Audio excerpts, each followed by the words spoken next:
difficile qua trovare posto. Così, È un'odissea.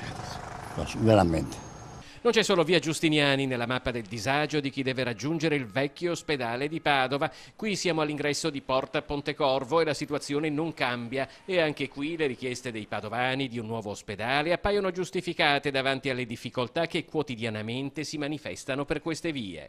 Fermo qui perché aspetta sua moglie. Sì, Non ha trovato parcheggio. e mi lamento sempre che Padova fa proprio schifo. È possibile che una città come Padova non abbia un posto dove ci si può fermare con la macchina?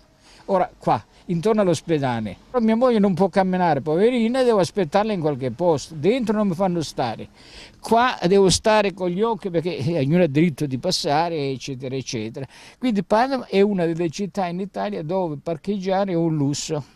Anzi, io guardi, le dico, ho appena posteggiato sulle strisce pedonali.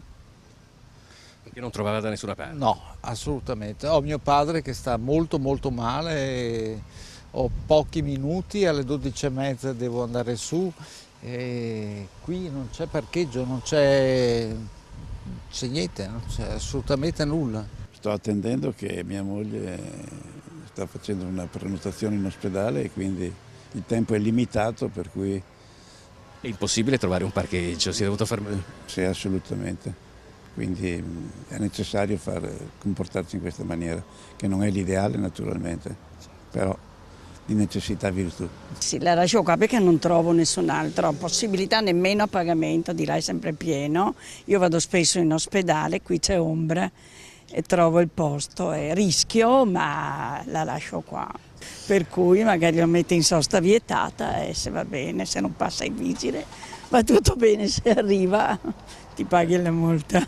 Il sindaco ha assicurato che il passaggio dei terreni alla regione per il nuovo ospedale avverrà presto. Dalla firma dell'accordo di programma intanto sono trascorsi quasi 6 mesi e Padova e il Veneto attendono ancora una struttura all'altezza delle aspettative ed esigenze di una sanità d'eccellenza.